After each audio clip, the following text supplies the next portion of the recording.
Buenos días, chiquillos. ¿Cómo están? Bueno, profe, Vamos a continuar viendo lo que estábamos viendo ayer, ¿cierto? Sobre las rocas metamórficas. Voy a partir de cero porque esta materia es media complicada.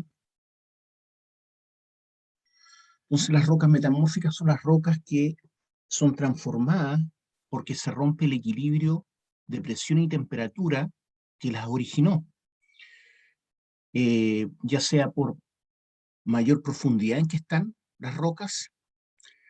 Eso hace que aumente la temperatura, ¿cierto? Entonces, a mayor presión, mayor temperatura, ya no permite que los minerales originales, ¿cierto? Los minerales primarios que se formaron puedan seguir estando estables. Por lo tanto, se produce una transformación, ¿ya? Transformación de los minerales. Hay minerales que dejan de ser y aparecen otros nuevos.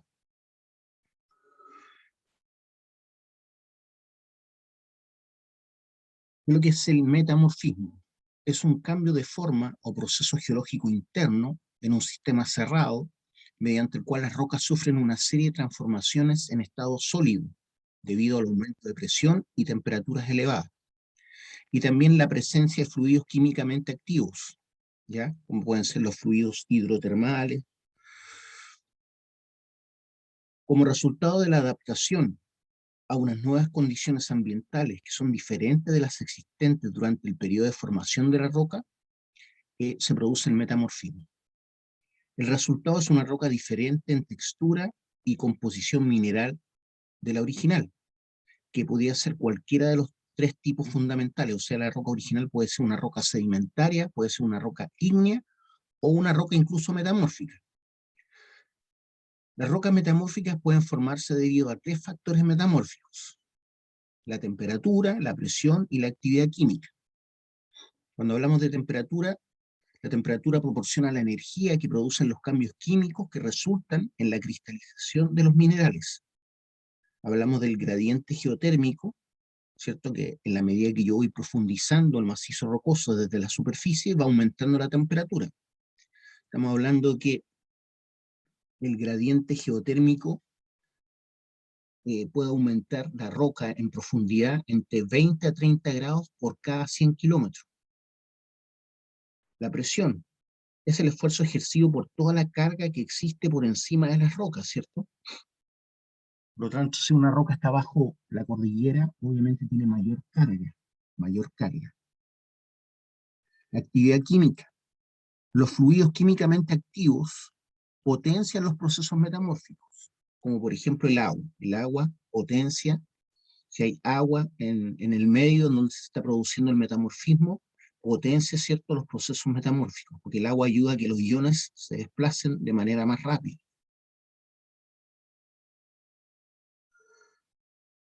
Veamos el factor presión. La presión es el segundo factor en importancia y surge del peso propio, ¿cierto?, de todo el material rocoso que hay encima del punto donde estoy midiendo la presión. Entonces hablamos que la presión es el segundo factor en importancia y surge del peso propio de los materiales suprayacentes. Me refiero a los que están encima. Su densidad, obviamente, entre la roca sea más densa, más peso, ¿cierto? Más presión. Y la profundidad. A mayor profundidad hay mayor presión, por lo que les dije, ¿cierto?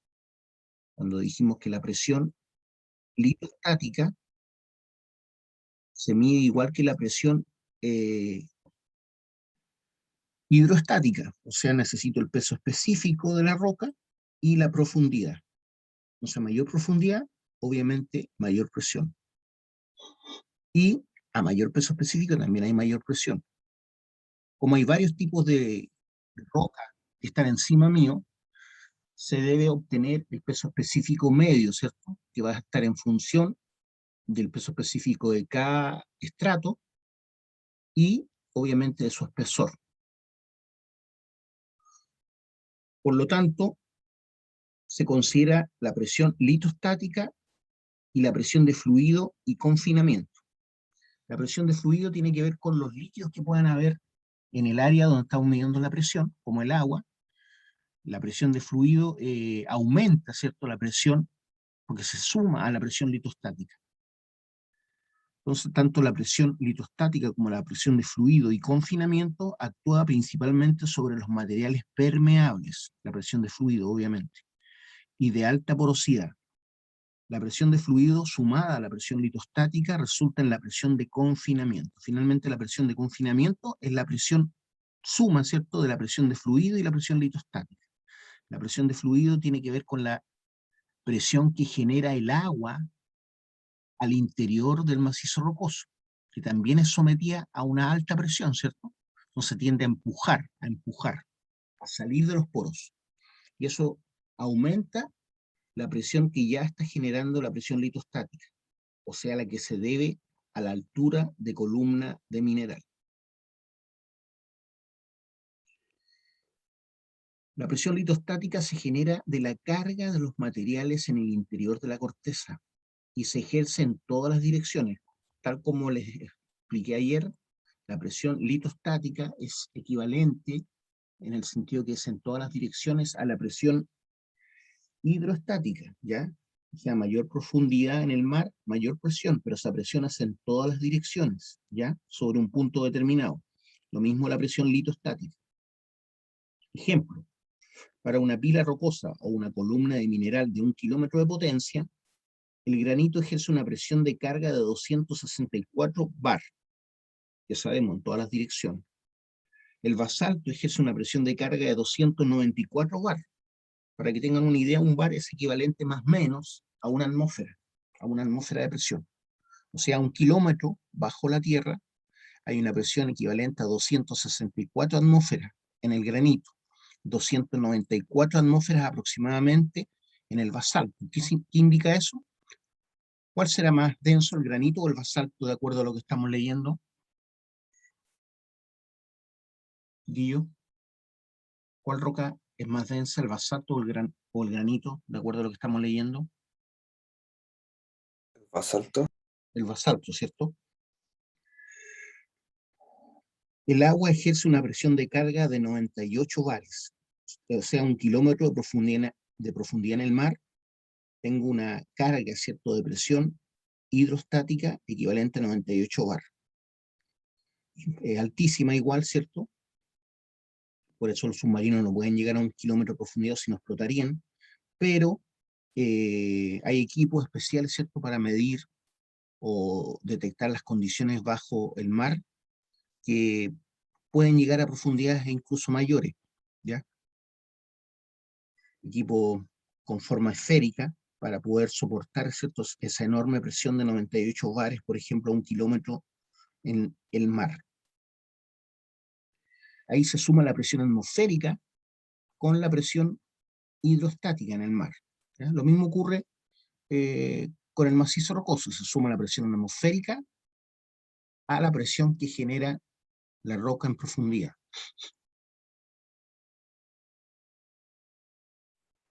Veamos el tema de las zonas metamórficas y las fases metamórficas. Las zonas geográficas en las que las condiciones de metamorfismo, o sea, presión y temperatura, han sido las mismas, pero no tienen que tener como resultado las mismas rocas metamórficas, ya que las rocas originales pudieron ser distintas. O sea, hay rocas que a una presión y a una temperatura determinada están en equilibrio, y otras no. Por lo tanto, bajo las mismas condiciones de presión y temperatura, podemos tener distintos grados de rocas metamórficas o metamorfismo de distinto grado. El término isógrada se usa para referirse, o isograda, se usa para referirse al límite que separa dos zonas metamórficas consecutivas. Una isograda, por lo tanto, se suponía que marcaba una línea en el campo de grado metamórfico constante. Representa la primera aparición de un mineral índice particular en el campo conforme uno se mueve de las zonas de menor grado metamórfico a mayor grado metamórfico. Entonces aquí abajo tenemos una especie de tabla, ¿cierto?, donde vamos a ver lo que estamos conversando sobre las zonas y las isogradas. El nuevo mineral que aparece y caracteriza a cada zona recibe el nombre de mineral índice. Por ejemplo, el mineral índice acá, en que es lo que es LZM, límite de zona mineral. Entre esta zona y esta otra zona está la clorita, ¿ya? Aparece la clorita en ese punto, incluso aquí continúa, ¿se dan cuenta? Se mete en la zona de la biotita, incluso hasta la zona del granate puede seguir apareciendo. Pero a esa presión y temperatura es donde nace la clorita, ¿ya? Aquí no está indicado exactamente la presión y temperatura, pero va aumentando hacia la derecha el grado metamórfico. O sea, cuando aumenta la presión y la temperatura, empieza a aparecer la biotita, ¿ya? Ahí tenemos la clorita, aquí aparece la biotita al aumentar el estado metamórfico, después al aumentar el estado metamórfico aparece el granate, fíjese que la moscovita y la biotita son micas, la moscovita aparece antes, en la zona de la clorita, en cambio la biotita aparece después, en la zona de la biotita solamente, y se permanece constante hasta las zonas de mayor presión y temperatura. Estamos hablando de zonas donde todavía no hay fundición, ¿cierto? Porque a mayor presión y mayor temperatura llega el momento en que la roca metamórfica se transforma nuevamente en roca magmática o ígnea, se funde. El granate aparece acá, en la tercera columna, ¿cierto? Que representa un estado metamórfico mayor, y no desaparece hasta la zona de la sillimanita. La estaurolita aparece en esta zona solamente, prácticamente en la zona de la estaurolita, y después sigue apareciendo, pero no siempre. Lo mismo con la distena aparece en la zona de la distena, no puede aparecer antes. Entonces, cuando yo veo una roca, ¿cierto?, que tiene distena, ¿qué puedo suponer? Las condiciones en que se formó esa roca, de presión y temperatura. ¿Por qué? Porque sabemos que aparece en un grado alto de metamorfismo, ¿cierto? Y después puede aparecer de forma esporádica, ¿cierto? No constante, en la zona de la sillimanita. La sillimanita aparece en el último estado metamórfico, o en el último grado metamórfico. En cambio, la plagioclase y el cuarzo aparecen en cualquiera de los dos estados metamórficos. Digámoslo, no es que aparezcan ya están. Tanto la plagioclasa como el cuarzo ya están en la roca original y simplemente no desaparecen, ¿ya? Entonces, LZM significa límite de zona mineral. ¿Alguna duda respecto de eso, chiquillo?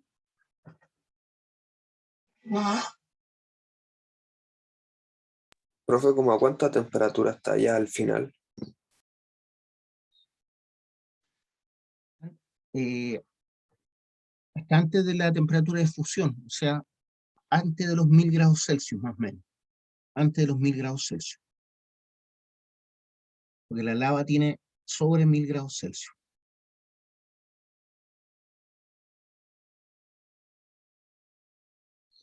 Aquí tenemos un plano de zona metamórfica, donde vemos las zonas altas o el altiplano de Escocia, por eso dice Highlands escoceses, y vemos distintos tipos de roca metamórfica.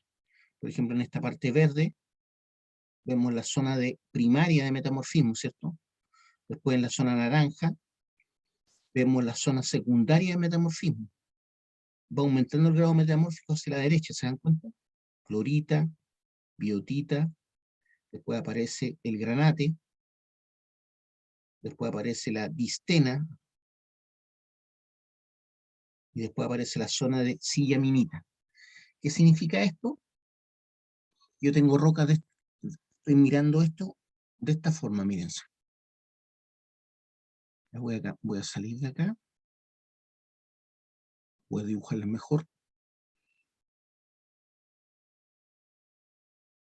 Lo que tengo básicamente es esto, miren. Voy a cambiar con otro lápiz mejor. Lo que tengo es lo siguiente. Tengo este tipo de roca que se ve ahí en la superficie, pues sigue otro tipo de roca que se ve en la superficie, pues otro tipo de roca que se ve en la superficie, pues otro tipo de roca que se ve en la superficie. Originalmente estas rocas estaban horizontales, ¿cierto? Estaban así.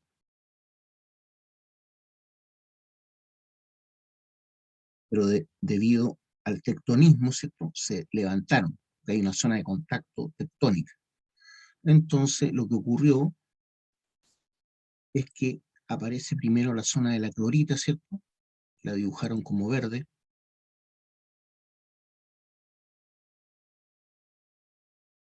Después aparece la zona de la biotita. Vamos a dibujar café.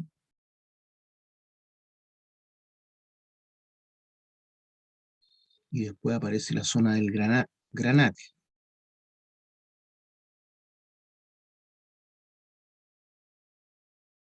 Entonces lo que ustedes están viendo arriba, esto es un perfil el que estoy dibujando, ¿cierto? Ustedes están mirando esto desde arriba. Por eso se ve que hay zonas cambiantes. Primero la clorita, después de la biotita, después la del granate.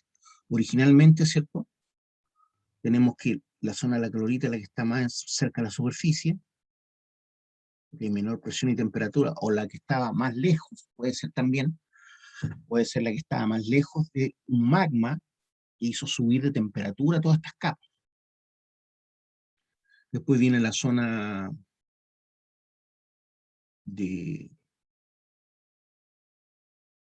la biotita, y después viene la zona del granate, ¿cierto? Entonces originalmente estaban así, con estratos horizontales porque son suelos antiguos, ¿cierto? Pero debido al tectonismo esto se levantó. Entonces ahora yo estoy viéndolo de aquí arriba. Ese plano es una vista de planta de lo que tengo acá, ¿cierto?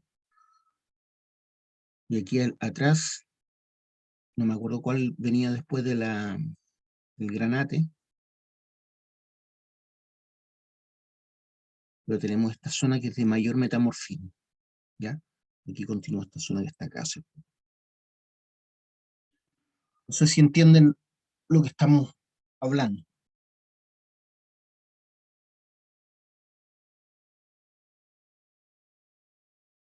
Por eso se ve como estamos viendo ese plano, ¿ya?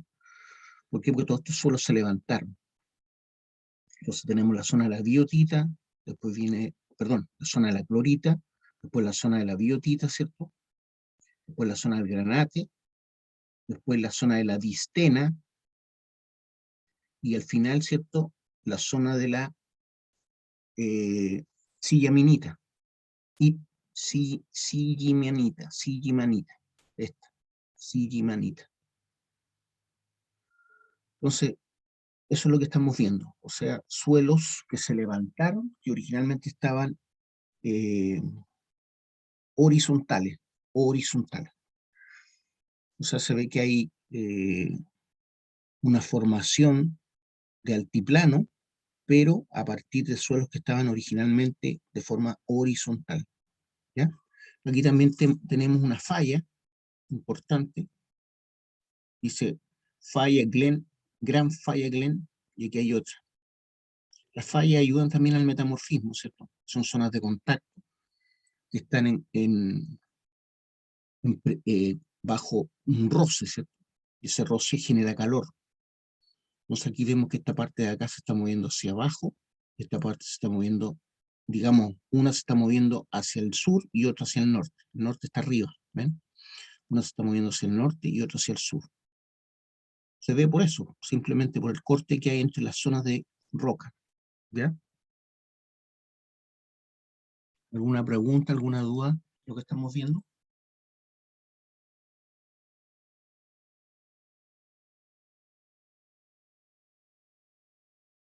No, profe. Ya. Grado metamórfico. El grado o estado de metamorfismo hace referencia a la presión y temperatura específicas bajo las cuales se ha formado una roca.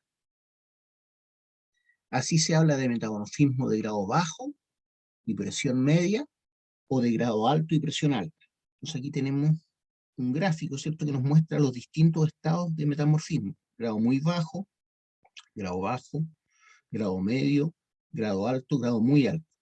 Entonces, hacia la derecha va aumentando la temperatura y hacia arriba va aumentando la presión. Obviamente, a mayor profundidad, la profundidad está acá, ¿cierto?, en kilómetros, va aumentando la presión.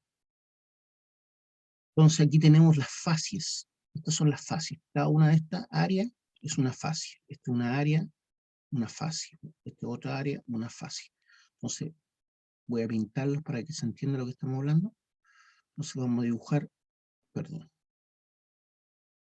Esta facie es esa, ¿cierto? Esa zona, incluyendo los límites, ¿ya? Después viene otra facie, que es esta.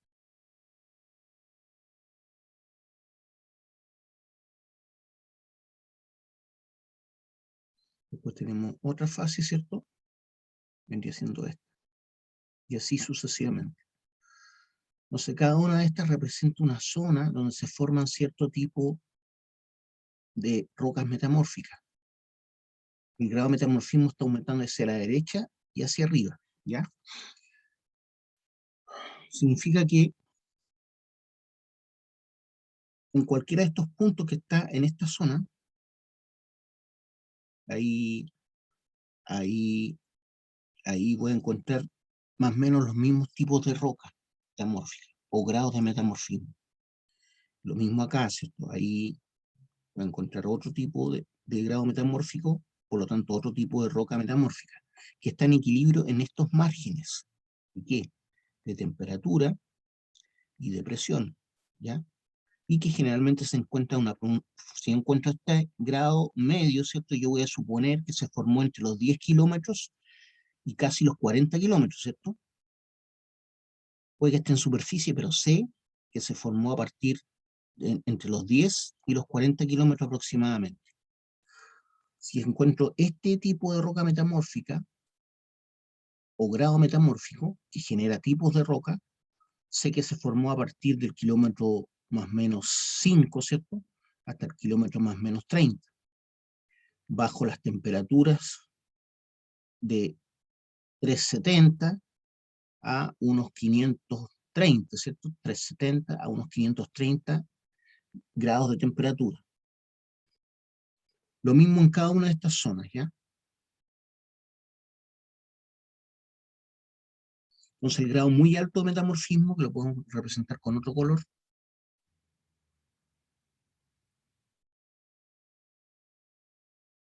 donde se forma la silla y manita, ¿cierto? Se produce entre los 10 y 45 kilómetros más o menos de profundidad. Vale decir, entre las presiones que van desde los 2,2 kilobar hasta los 13 kilobar más o menos, ¿ya? Kilobar, ¿ya? Son miles de bares.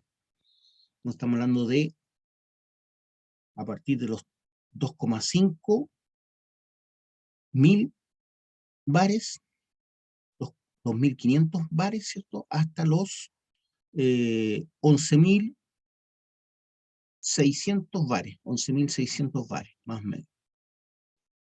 Un poco más arriba incluso, los 13.000 bares, 13.000 bares. No sé si entienden el gráfico, ¿alguna duda respecto a eso?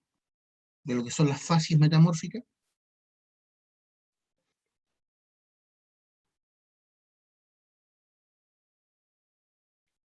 Gráficas como esta me determinan también la formación de minerales, ¿ya? Que a cierta presión y a cierta temperatura voy a encontrar formación de determinados minerales, ¿cierto? Por eso esta vendría siendo, si hay grado bajo, esta vendría siendo la zona de la clorita, grado bajo sería como la zona de la clorita y de la biotita, después vendría la zona del granate, ¿cierto? Y así sucesivamente. ¿Alguna duda, alguna pregunta? ¿Por qué, por ejemplo, a esta misma presión se pueden formar esta y este grado metamórfico? Porque cambian las condiciones de temperatura, ¿se dan cuenta? Tenemos una misma presión, pero aquí va aumentando la temperatura. ¿Me siguieron? Sí, profe.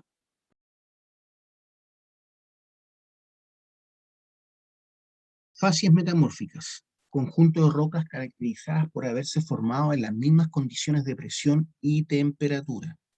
Si encontramos en el campo una de estas asociaciones minerales, podremos asignar dicha área a unas condiciones de presión y temperatura. Cuando dice si encontramos en el campo, se refiere al terreno, ¿ya? Si encontramos en terreno una de estas asociaciones minerales, podremos asignar dicha área a unas condiciones de presión y temperatura.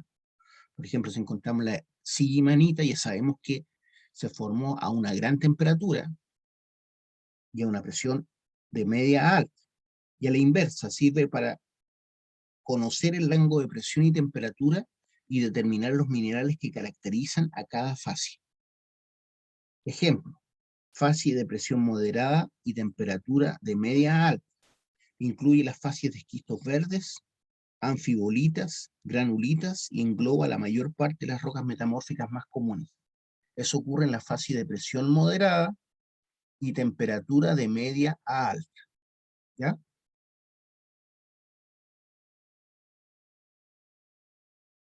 Acá nuevamente tenemos un gráfico donde tenemos la presión en kilobar a la izquierda, abajo tengo la temperatura y los kilómetros de profundidad que van aumentando hacia arriba, al igual que la presión, a la derecha. Entonces aquí tenemos la zona de los esquistos azules, por ejemplo. Esquistos azules que se forman a partir de una presión de 6 kilobar hacia arriba. ¿Ya? Las granulitas se forman a partir de temperaturas de 700 grados Celsius para arriba y de presiones que van del orden de 3 kilobar hasta los más o menos 12 kilobar.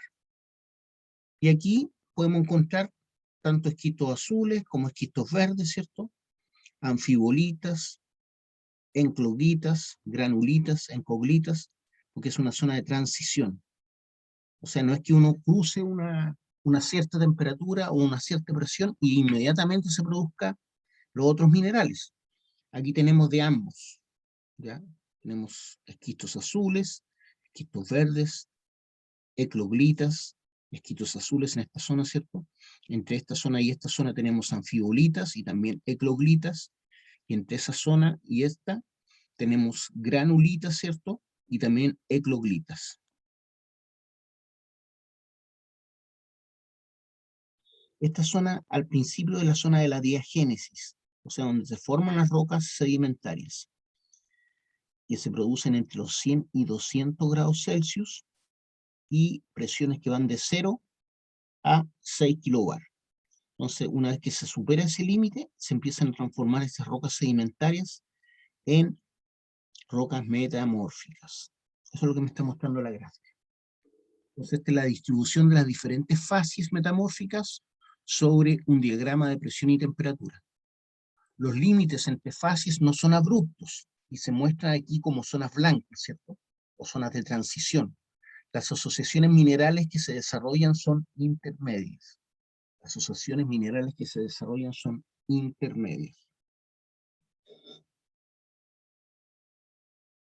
Textura. Aquí también hay un tema de textura, ¿cierto? Cómo yo veo y cómo siento los minerales en una determinada roca. La textura tiene que ver con el grado de cristalinidad, ¿se acuerdan? Grado de cristalinidad. Tamaño del grano. Se refiere a los tamaños de los cristales que yo veo. Uno habla de bajo grado de cristalinidad, son rocas en las cuales los cristales no son identificables a simple vista. Entonces aquí estamos hablando de rocas afaníticas, ¿se acuerdan? Son rocas en las cuales los cristales no son identificables a simple vista. Por ejemplo, las pizarras. Por ejemplo, las pizarras. Las pizarras son rocas metamórficas, ¿ya? Las pizarras nacen a partir de las lutitas, que son las rocas sedimentarias. Las lutitas son las que se transforman en pizarras. Tenemos grado de cristalinidad medio. Son rocas en las cuales los cristales son identificables a simple vista o con una lupa.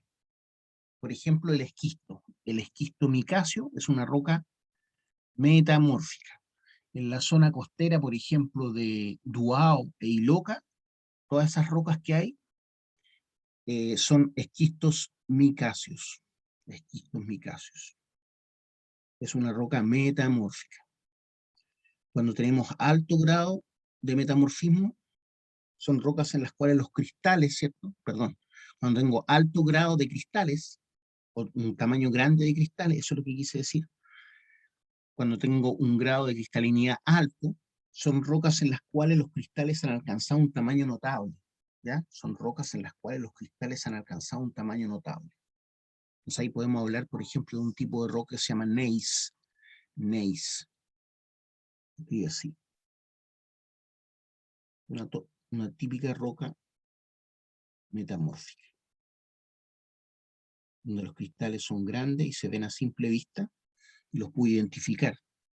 ¿Ya? Son rocas en las cuales los cristales han alcanzado un tamaño notable.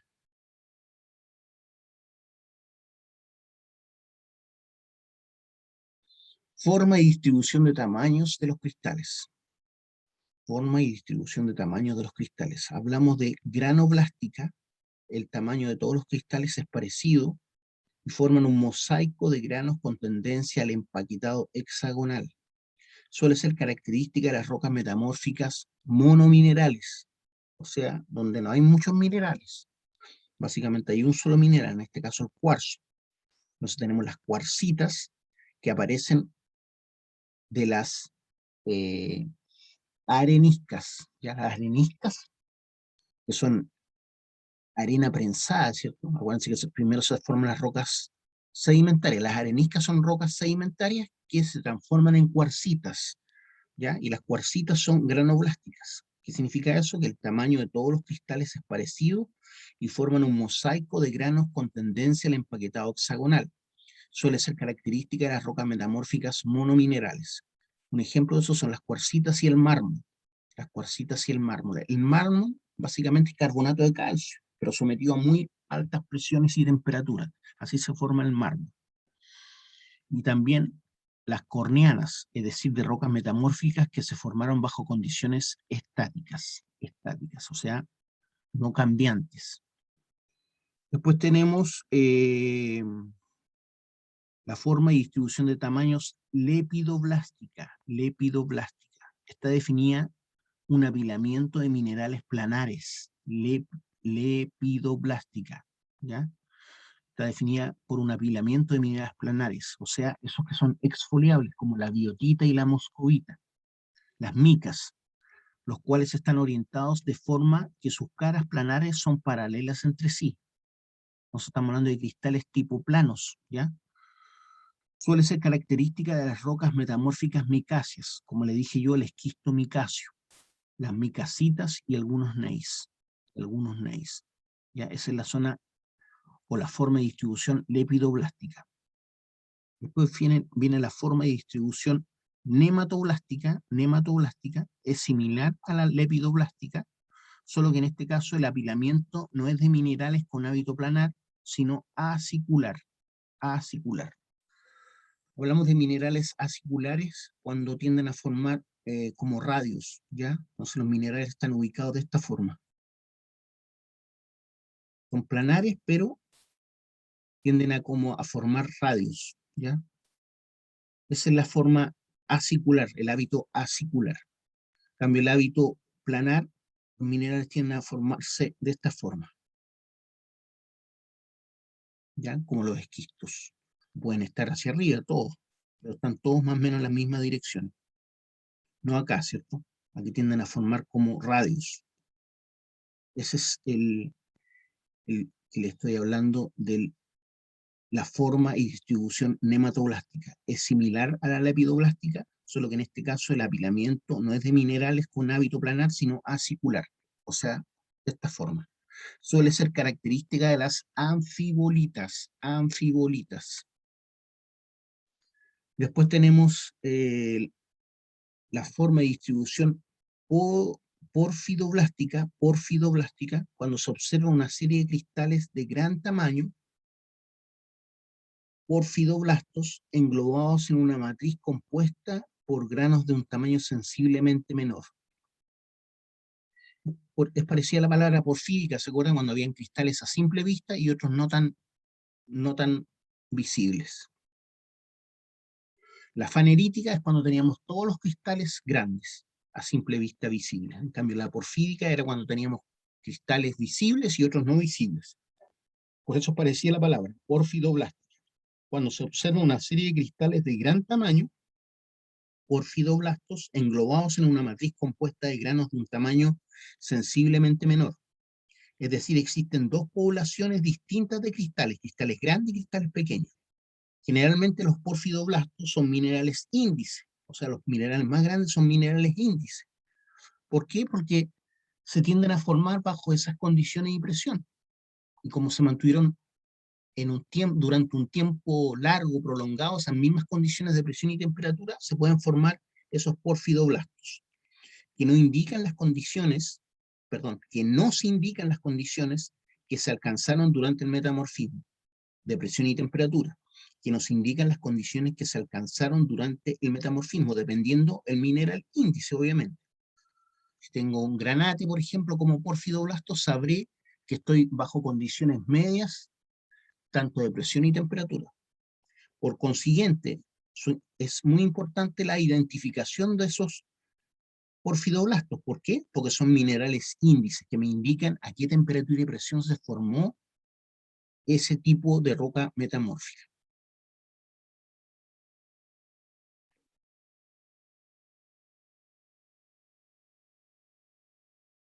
Microestructuras. Cuando el proceso metamórfico se produce bajo condiciones de presiones dirigidas y existen minerales que puedan desarrollar un hábito planar o prismático, estos suelen crecer orientados disponiéndose perpendicularmente a las direcciones desde las que se ejercen las presiones máximas. Entonces, si el esfuerzo que está generando, ¿cierto?, este tipo de roca está hacia adentro, entonces los cristales se van a poner, los cristales planares van a ser perpendiculares, ¿cierto?, a esta presión. Uno ve aquí que todos los cristales están de forma perpendicular al esfuerzo, ¿cierto? Porque si se pone parado se va a romper, por eso se pone así, de esta manera. Entonces este es hábito planar. Repito, cuando el proceso metamórfico se produce bajo condiciones de presiones dirigidas, como es el caso que está aquí a la derecha, ¿cierto? Tengo esfuerzos hacia la derecha y esfuerzos hacia la izquierda. Entonces tiende a formarse el hábito planar cuando existen minerales que tienen ese hábito, ¿cierto? Como es el caso de las micas. Cuando el proceso metamórfico se produce bajo condiciones de presiones dirigidas y existen minerales que pueden desarrollar un hábito planar o prismático, estos suelen crecer orientados, disponiéndose perpendiculares a la dirección desde la que se ejercen las presiones máximas. Perdón. Desarrollándose en este caso una fábrica planar en la roca denominada foliación. Originalmente los cristales estaban así, pero fueron sometidos a un esfuerzo de esta forma y se tienden a formar estos planos. Desarrollándose en este caso una fábrica planar en la roca denominada foliación. Las rocas suelen fracturarse siguiendo los planos de foliación. Existen diferentes tipos de foliación, dependiendo del grado de metamorfismo alcanzado y de la mineralogía de la roca inicial. Entonces se desarrollan en este caso una fábrica planar, que es lo que tengo acá, ¿cierto?, a la derecha. Originalmente estaban así los cristales. Bajo presión se forma una fábrica planar, ¿cierto?, que se le denomina foliación. La fábrica planar en la roca se denomina foliación, porque yo puedo después separar esto como por hojas, ¿cierto? Es más fácil separar los minerales de esta forma, por hojas. Por eso las micas se dice que son exfoliables, se pueden separar. Las rocas suelen fracturarse siguiendo esos mismos planos de foliación. O sea, es más fácil separar la roca así que de esta manera. Así es muy difícil separarla, ¿ya? Algo parecido a lo que ocurre con la madera, ¿cierto? O con las fibras de la carne. Si uno corta la carne a favor de la fibra, es más fácil que en contra de la fibra. Existen diferentes tipos de foliación, dependiendo del grado metamórfico alcanzado y de la mineralogía de la roca inicial.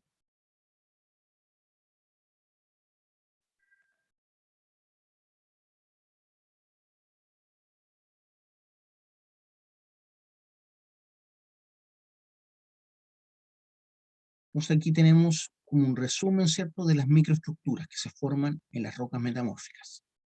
Tenemos pizarrosidad. Este tipo de foliación está dirigida por la cristalización orientada de minerales planares. muy pequeños, no visibles a simple vista, pero de todas maneras se puede exfoliar, ¿ya? La roca. La pizarra es una roca negra, ¿ya?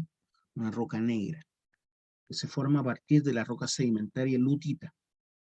Entonces, este tipo de foliación está definida por la cristalización orientada de minerales planares muy pequeños, no visibles a simple vista, fundamentalmente micas. La pizarrosidad es característica, de condiciones de bajo grado metamórfico, baja presión, baja temperatura. Después viene la esquistosidad. Cuando aumenta el grado metamórfico, los minerales planares aumentan de tamaño y son visibles a simple vista. En algunos casos, en las superficies de foliación se observan grandes placas de micas que le dan un aspecto escamoso.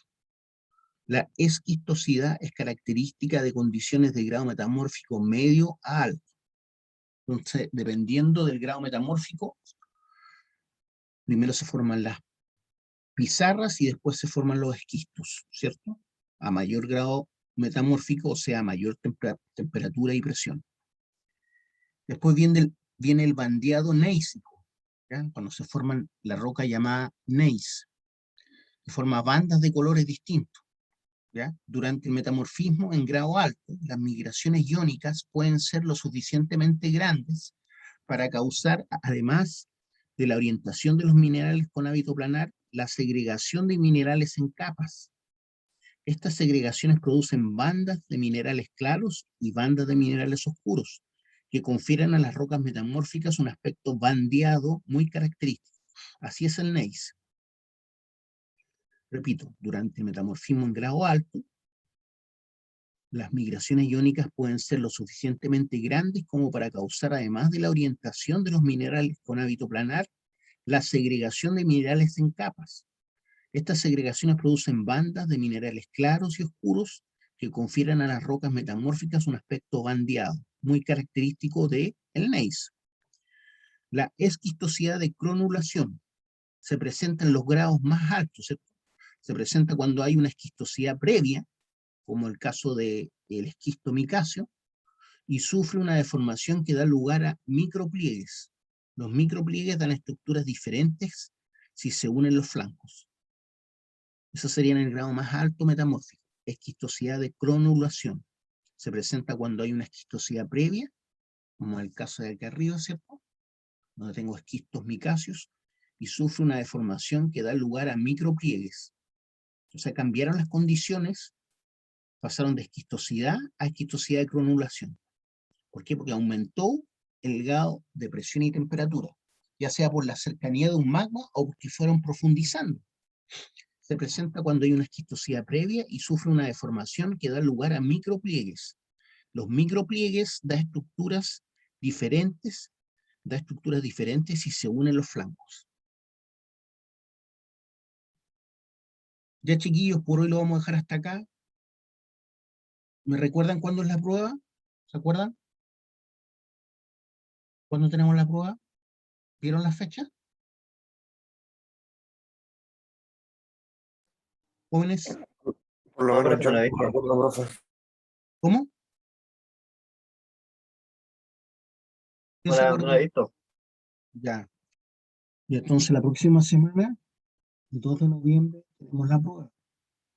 Y el 2 de noviembre, el día martes, o sea, tendríamos la prueba a esta hora.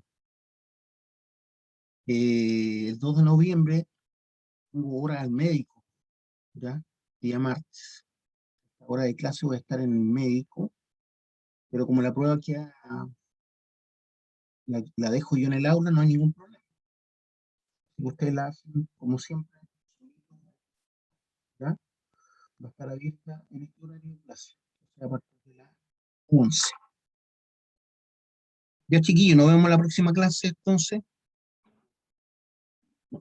Bueno, en la próxima clase ya no nos quedan clases, ¿no? No, esta semana ya no quedan clases, o sea, nos vemos el día lunes. El día lunes nos estaríamos viendo. Chao, Chao. profe. Chao, Chao, profe, que esté profe. bien. Chao, profe, cuídese. Profe.